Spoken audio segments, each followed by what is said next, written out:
জুলাই গণহত্যা মামলায় সাবেক প্রধানমন্ত্রী শেখ হাসিনার বিরুদ্ধে ২০ এপ্রিল তদন্ত প্রতিবেদন দাখিলের নির্দেশ দিয়েছে আন্তর্জাতিক অপরাধ ট্রাইব্যুনাল। এদিকে মানবতাবিরোধী অপরাধ ও গণহত্যার মামলায় সাবেক মন্ত্রী, প্রতিমন্ত্রী, উপদেষ্টা, আমলা ও এক বিচারপতি সহ ১৬ জনকে ট্রাইব্যুনালে হাজির করা হয়েছে।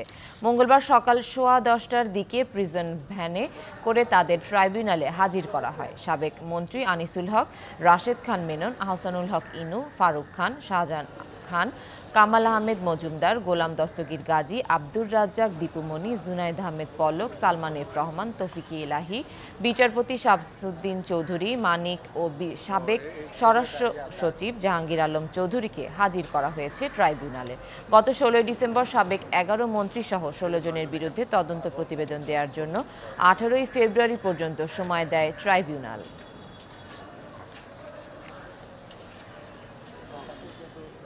সানবিট সব দিবে সামাল। সানবিট ম্যাজিক প্রেস ডিশওয়াশিং এর মাথা ঘোরানো সলিউশন।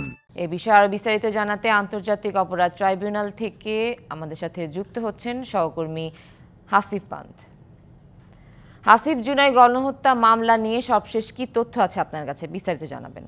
ধন্যবাদ সুনন্দা। যেমনটি বলছিলেন, আমি এই মুহূর্তে অবস্থান করছি আন্তর্জাতিক অপরাধ ট্রাইব্যুনাল হাইকোর্টে। সেখানে কিন্তু আপনাদেরকে জানিয়ে দিই, সকাল 10টার দিকে কিন্তু সাবেক স্বৈরাচার সরকারের 11 জন মন্ত্রী, একজন প্রতিমন্ত্রী এবং প্রধানমন্ত্রীর 2 জন উপদেষ্টা এবং সচিব সহ আজকে এইখানে আনা হয়েছে। এবং সেখানে কিন্তু আসলে 12টা থেকে কিন্তু আমরা জানতে পেরেছিলাম যে আসলে তাদের শুনানি 10টা থেকে কিন্তু তাদের শুনানি চলছে। এবং সর্বশেষ কিন্তু আমরা আপনাদেরকে জানিয়ে দিয়েছি এমনটি যে আসলে আগামী 20 এপ্রিলের মধ্যে জুলাই গণহত্যা মামলার যে টি রয়েছে সেই হিসেবে কিন্তু আন্তর্জাতিক অপরাধ ট্রাইব্যুনালে শেখ হাসিনার তদন্ত প্রতিবেদনের একটি দাখিলের নির্দেশ দেওয়া হয়েছে। এছাড়াও কিন্তু আসলে জানিয়ে দিই যে এখানে আজ সকাল থেকেই কিন্তু সাবেক সরকারের যে সকল মন্ত্রী, প্রতিমন্ত্রী ছিলেন তাদেরকে আনা হয়েছে কাশিমপুর এবং কেরানীগঞ্জ কারাগার থেকে। এছাড়াও নারায়ণগঞ্জ থেকে একজনকে আনা হয়েছে।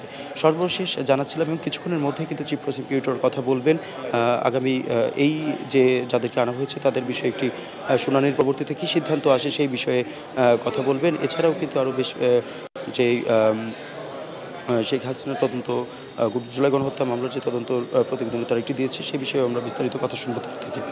ধন্যবাদ। সর্বশেষ জানাচ্ছিলাম হাইকোর্ট থেকে। হাসিব, ধন্যবাদ আপনাকে।